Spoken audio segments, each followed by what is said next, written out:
Olá, turma, tudo bem? Aqui é o professor Diego e essa semana vamos trabalhar o tema A Ordem Mundial Pós-Guerra Fria e a Globalização. Mas antes da gente trabalhar o pós-Guerra Fria, vamos voltar um pouco ao módulo anterior e ver como é esse momento. De 1945 a 1989, vivemos um período conhecido como mundo bipolar, chamado de Guerra Fria. Um conflito ideológico entre capitalismo liderado pelos Estados Unidos e o socialismo liderado pela União Soviética. Vários momentos marcantes aconteceram nesse período, entre eles a corrida armamentista e a corrida aeroespacial. Durante todo esse período, o conflito foi sempre ideológico. Nunca deu um conflito armado no campo de batalha e por isso o nome dado de guerra. Portanto, foi apenas uma disputa ideológica.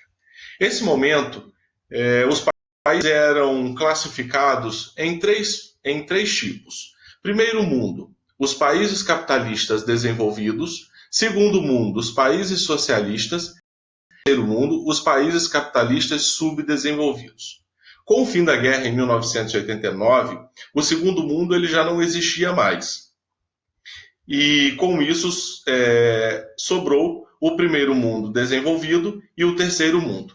E a partir daí, o mundo passa a ganhar uma nova classificação.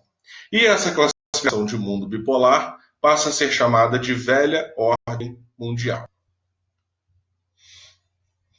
Nessa nova ordem mundial, também chamada de ordem polar, que significa multipolários, polar, polos, ou seja, vários polos de poder, muitos polos de poder, a hegemonia dos Estados Unidos em termos econômicos e nucleares permaneceu.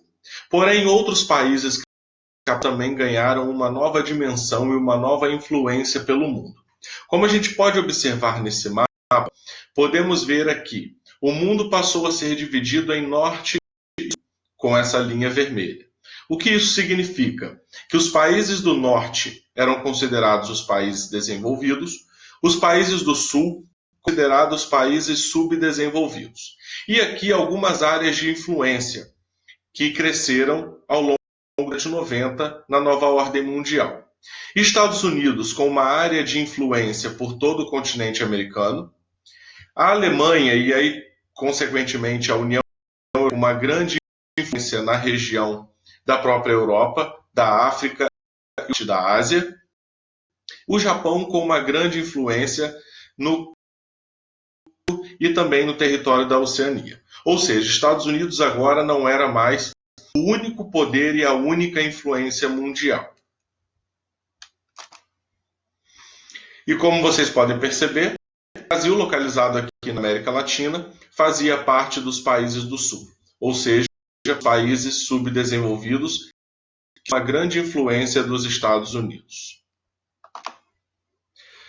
Nesse momento de ascensão do sistema capitalista, algumas maneiras de produção e acordos internacionais passaram a se desenvolver de uma forma muito mais intensa.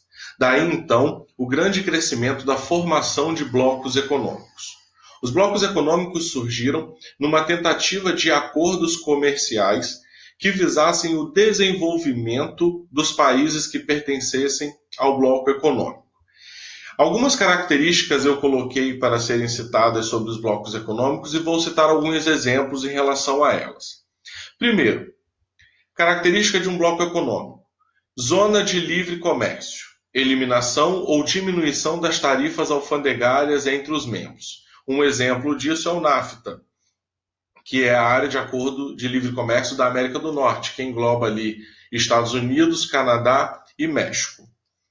Segunda característica, a união aduaneira, eliminação ou diminuição das tarifas alfandegárias e tarifa externa comum. Um exemplo dessa característica de bloco econômico é o Mercosul, onde o Brasil faz parte, junto com o Paraguai, Uruguai e Argentina.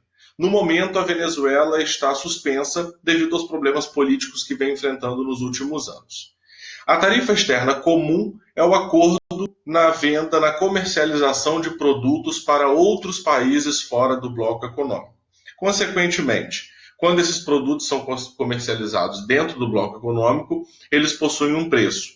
Quando são vendidos para fora do bloco econômico, geralmente esses preços acabam aumentando. Uma outra característica é o mercado comum, que é a livre circulação de pessoas, mercadorias e capitais, e a união monetária, que também seria a mesma coisa, livre circulação de pessoas, mercadorias e capitais, capitais se referindo a dinheiro, a moeda, e a União Europeia hoje é o grande exemplo de bloco econômico com o mercado comum e união monetária. No caso do Mercosul, a ideia é que esse bloco econômico chegue a um mercado comum, de acordo com o nome do bloco. Portanto, passa-se por um período de transição, de adaptação dessas mudanças nas características internacionais e dos países. Nesse mapa aqui eu coloquei para vocês alguns exemplos, né? O Mercosul em verdinho, Comunidade Andina, que está próxima aqui ao Mercosul, a União Europeia, na Europa, o Mercado Comum Centro-Americano, que está aqui em lilás, NAFTA, que é os Estados Unidos, Canadá e México, Comunidade para o Desenvolvimento da África Austral, que fica localizado aqui na parte sul do continente africano, e a Comunidade dos Estados Independentes, que fica localizado aqui na Ásia, que faz parte dessa comunidade os países da antiga União Soviética, com exceção da Geórgia, Letônia, Estônia e Lituânia. Outra característica do mundo multipolar foi o desenvolvimento de economias antes consideradas subdesenvolvidas, que passaram a ser chamadas de emergentes. Então, nesse momento, passamos a ter no mundo uma classificação de países, que são países desenvolvidos, os países ricos e industrializados, com alto índice de desenvolvimento humano, países subdesenvolvidos, países com baixa ou pouca industrialização com índice de desenvolvimento baixo, e os países emergentes, economias subdesenvolvidas com maior potencial de crescimento econômico e desenvolvimento social do planeta, ou seja, com grande poder industrial e com grande crescimento de índice de desenvolvimento humano. Desses países emergentes se destacam o BRICS, Brasil, Rússia, Índia, China e África do Sul. Vocês podem localizar esses países aqui no mapa. Brasil, África do Sul, Índia, China e Rússia. São os países em desenvolvimento, os países emergentes, que mais cresceram nos últimos anos. É claro que sabemos que estamos passando por uma crise econômica, mas dentre os países emergentes se destacaram nos últimos anos.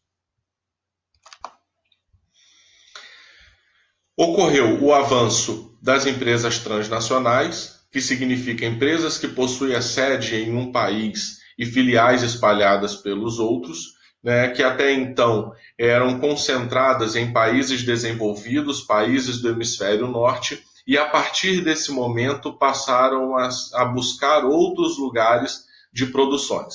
Lugares mais próximos de matéria-prima, lugares mais próximos de mão de obra mais barata, com leis fiscais mais frágeis. Ou seja, esse mapa ele retrata bem a distribuição de várias empresas transnacionais espalhadas pelo globo terrestre, que hoje não estão mais concentradas nos países desenvolvidos. É claro, as suas sedes estão concentradas nesses países, porém filiais produzindo em diversos lugares do globo terrestre.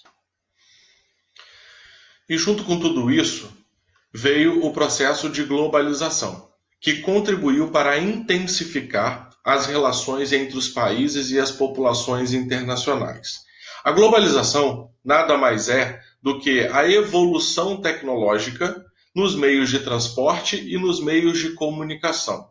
Alguns exemplos. O grande avanço dos meios de transporte que contribuíram para que as pessoas migrassem de um lado para o outro, transportassem mercadorias de um lado para o outro, tecnologias de transporte de produtos para diversos lugares do mundo, numa maior velocidade e maior segurança.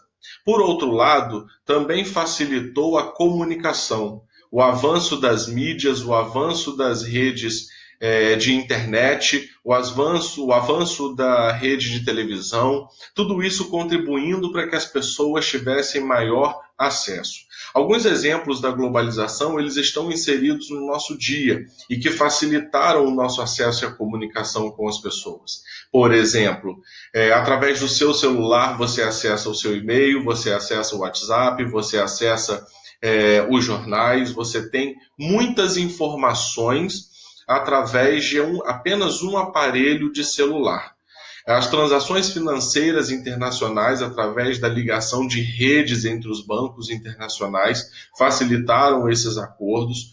Ou seja, a comunicação ela chega para nós de forma instantânea.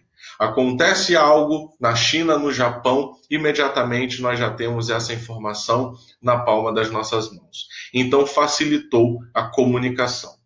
Facilitou o transporte, você compra produtos dos Estados Unidos, do Canadá, da União Europeia, de diversos lugares do planeta, sem precisar sair de casa. E esse produto, através dos meios de transportes que evoluíram nos últimos anos, chega até você. Algumas vezes bem mais rápido, outras mais demoradas, mas ele sempre chega até você. Então a globalização nada mais, nada menos é que o avanço tecnológico nas redes de transporte e nas redes de comunicação. Isso foi considerado um fenômeno global, porque amplificou as informações e afetou as diversas populações do mundo através dessas informações.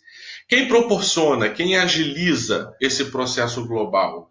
O principal agente são as empresas transnacionais, que se espalharam pelo mundo inteiro para produzir.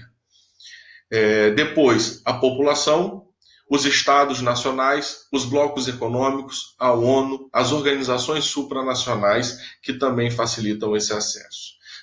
Tudo isso dentro de uma característica do sistema capitalista, considerado neoliberalismo, com uma grande diminuição do poder do Estado e aumento do poder privado, das instituições privadas, das grandes empresas transnacionais, que acabam invadindo esses espaços dos Estados e deixando esses Estados cada vez mais dependentes dessa produção, porque geram emprego, porque pagam impostos, porque organizam a produção de um determinado espaço.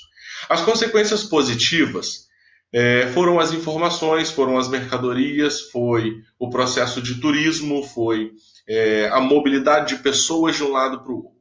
Mas junto com esse processo positivo, a globalização também trouxe alguns aspectos negativos, como, por exemplo, a migração ilegal, proporcionando o conceito geográfico de xenofobia, que é o preconceito ao estrangeiro, o aumento no tráfico de drogas, o aumento no tráfico de armas, a exclusão digital pelas pessoas que não têm acesso a essa globalização.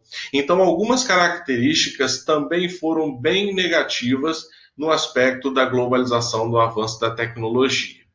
E tudo isso fez com que a gente tivesse a ideia de que o mundo está encolhendo. Se eu acesso uma informação da China no exato momento em que acontece algo naquele país, eu tenho a sensação de que eu tenho essa informação de forma instantânea. E ao longo dos anos que passaram, a sensação que se tem é que o espaço territorial mundial ele foi diminuindo.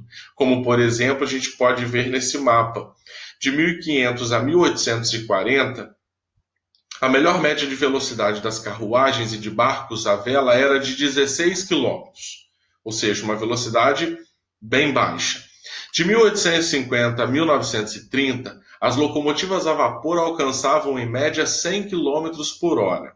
Os barcos a vapor, 57 km por hora. Já tivemos um avanço.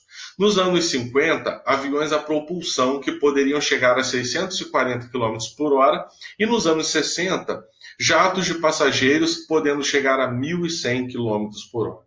Ou seja, a velocidade do transporte aumentou. A velocidade com que a informação chega a você aumentou. E com isso, temos a sensação de que o espaço territorial vem diminuindo, quando, na verdade, a velocidade das informações e a velocidade do transporte é que vem aumentando, causando essa sensação. Bom, galera, por hoje é só. Espero que tenham entendido. Bons estudos e até a próxima. Grande abraço.